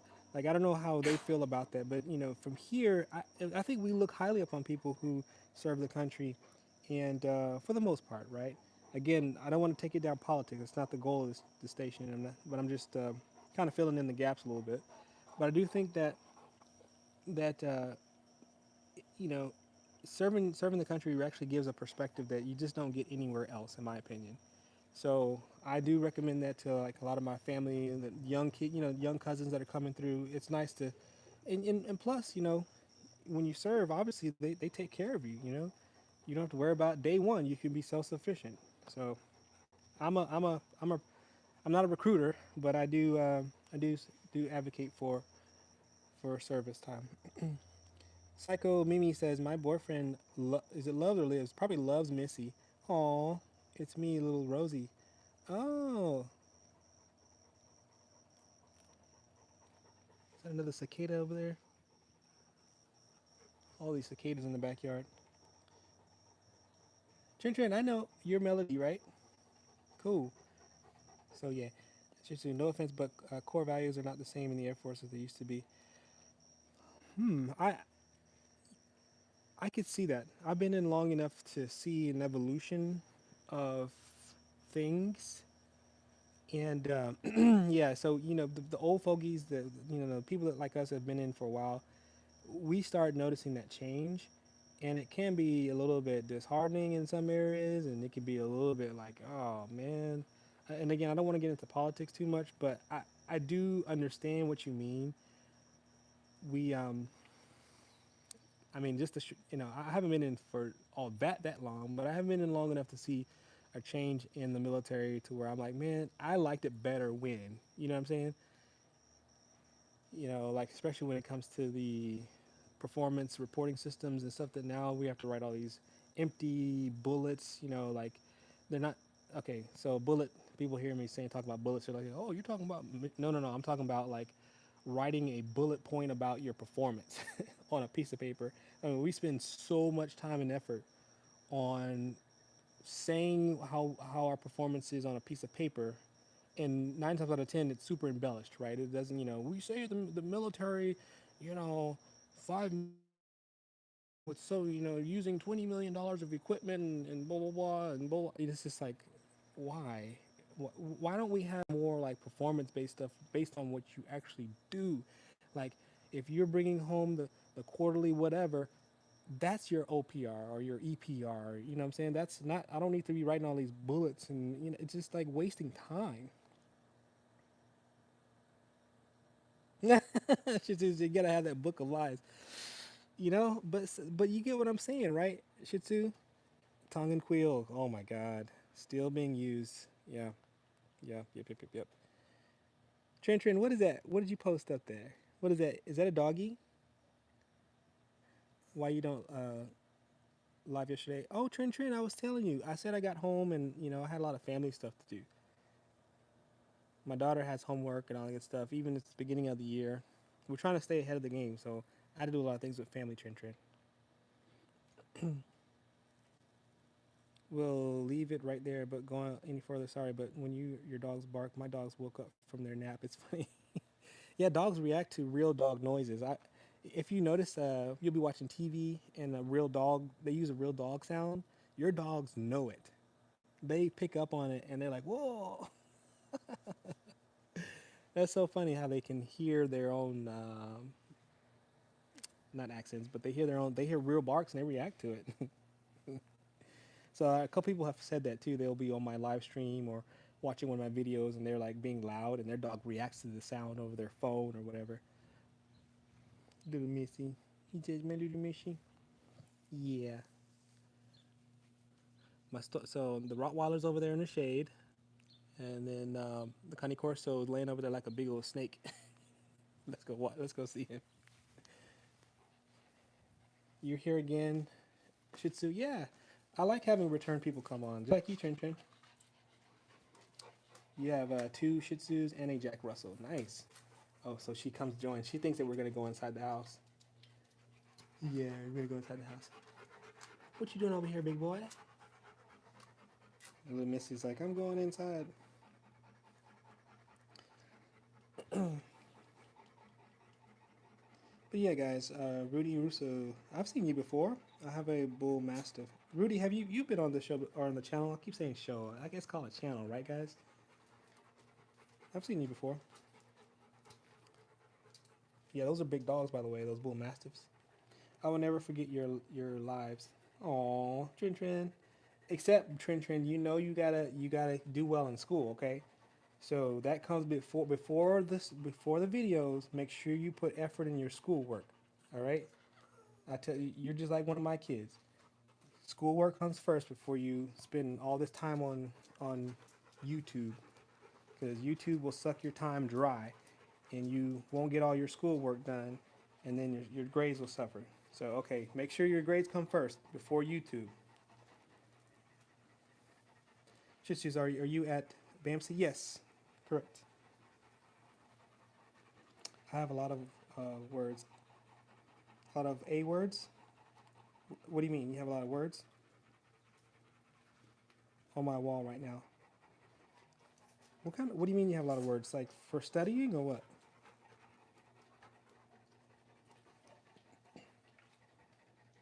He's my rainy bot. He's hot. Oh, awards. You got a lot of awards. Okay, so you're a good student. Okay, well that's good. So you know where your priorities lie. Always keep your priorities ahead of you first. Your dogs are cute as well. Thank you, Rudy. I had a friend that's in band, Mick Henderson, to go see the Floors Country Store. I don't know Mick Hernandez. I'm sorry. Like I have it all in. Like I think it's 14. Okay, you got 14 awards. Yeah. Okay. Good, Trent. You got to keep that going. All right. That's your key to success as education, right? Keep that steam. If you're doing well in school, keep it. Yeah. 14. Good. Good. That's a good start. Use that as your confidence to continue to do well in school. Okay. That's how you get somewhere. If you're an academic, keep that rolling, girl. Keep that academics rolling. Do you know what you're gonna be when you grow up, Trin?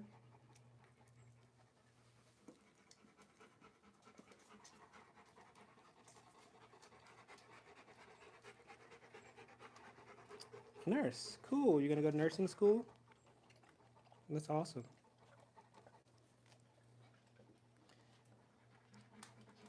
So for some of the adults on here, the nurses cleaned up during COVID, y'all. Those nurses came. They were like bowling. Shih Tzu says I'm an underachiever. Always had C's, but scored 99s on the AZAD, except for admin 52. Nurse practitioner. Okay, okay. Is it ASFAB? Is what you mean, Shih Tzu? But here's the thing with the military Shih Tzu. The the nice thing about the military, so if you're not an academic, that's cool, because the military will mold you into a leader of some sort that makes you probably more valuable in some instances than an academic. So that's why, a lot of kids that are like, oh, I don't like school, I'm not good at school. As fat, yeah, okay, cool. That's what I thought. Um, Military will train you, to be a leader in whatever field you are. I mean, they do grow you. That is one thing I will say. Um, they make leaders. I mean, you have to be a leader, right?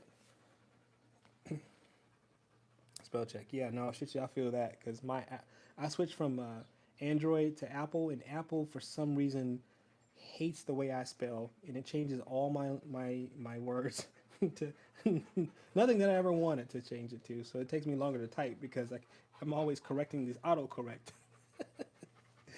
My brother is done with boot camp now. He is a Marine. Okay, cool.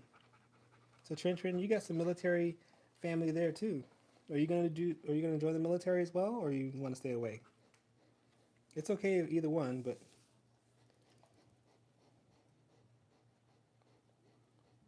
look, he's sleepy. Look, y'all, he's getting ready to take a nap. I'm gonna tell you, they want nothing more than to be inside in the AC. Semper Fi, Marines.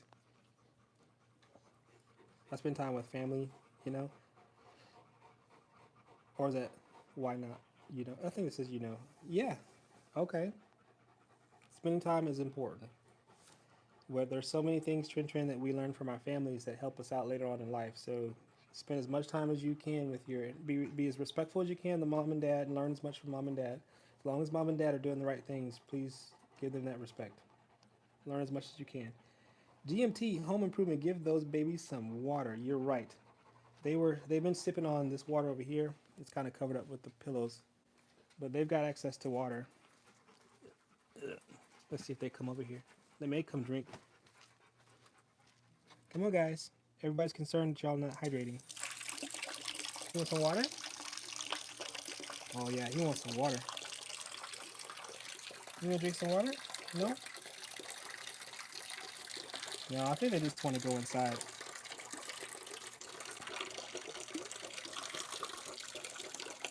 Let's see if he drinks some water when I cut the water off.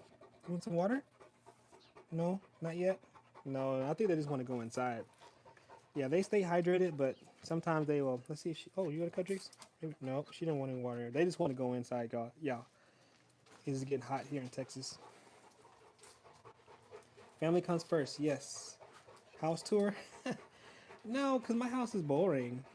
I don't have anything cool. Oh, but I will. You know what? I will show you guys one thing. Mention the water. Let me show you their water. Watch out! Move, Victor. All right, let's go, guys. All right. Yeah, that's all they want to do is come inside the house. But you see how I got their water stations?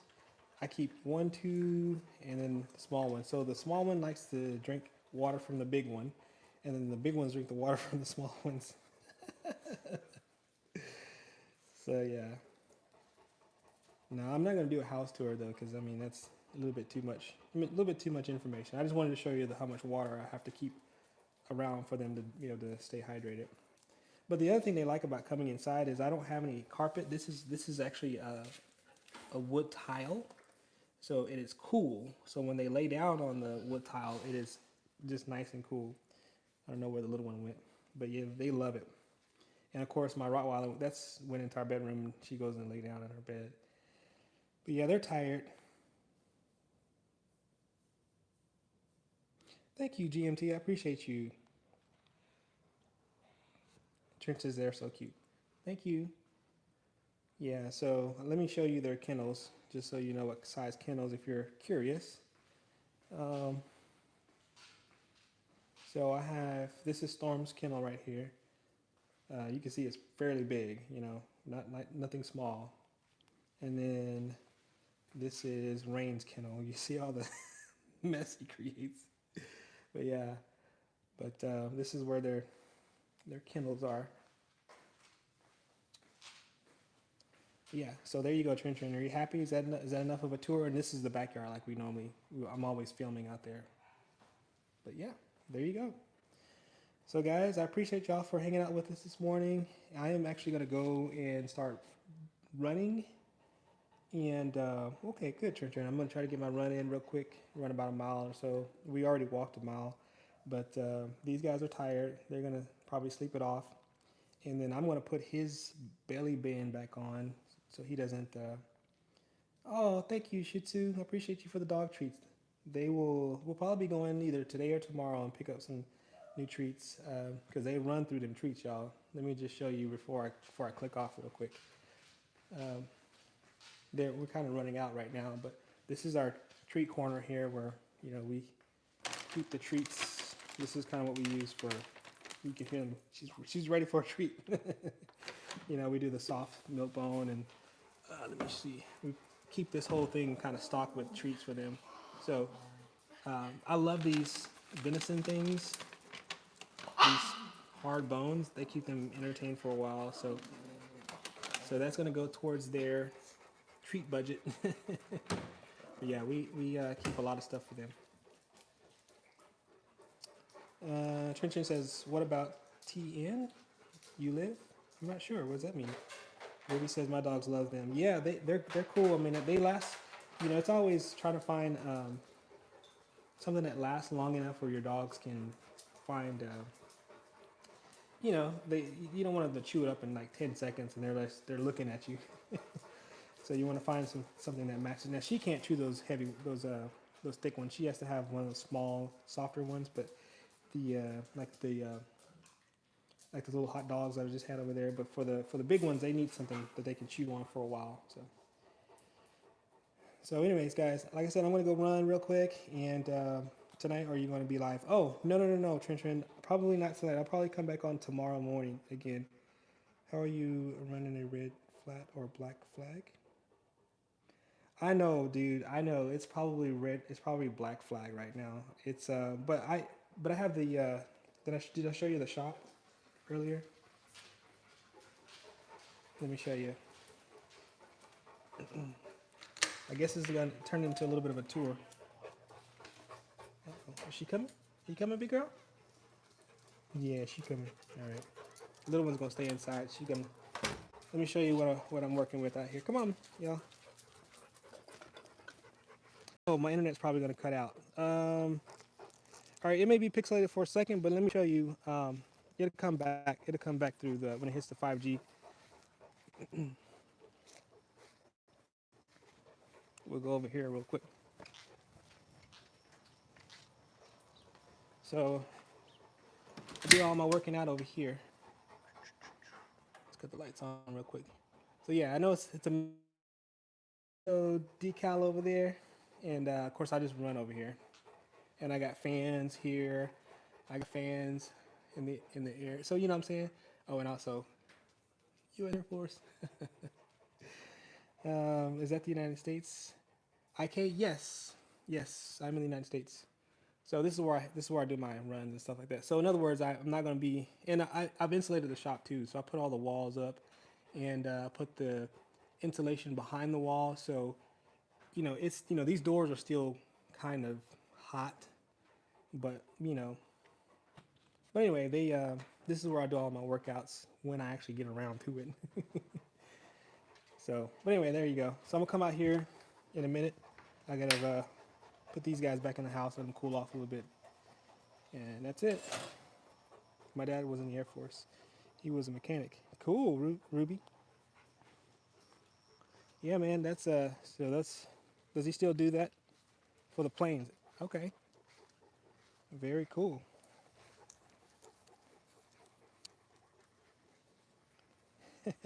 But all right, okay, guys. I said I was gonna go. I'm gonna let you guys have a wonderful Saturday. I gotta get this run in, and really the dogs haven't eaten all morning, so I gotta get some food. I'll show you their food next time. Okay. Congrats for the dono.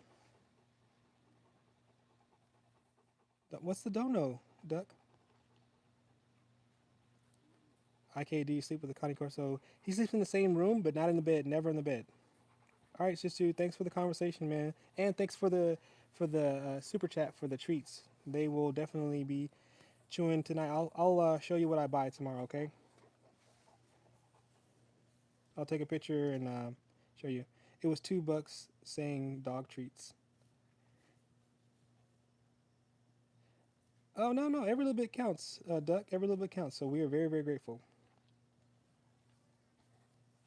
All right, guys. Duck, you show up right at the end. I'm getting ready to cut off, so I'll talk to you guys later. All right, bye.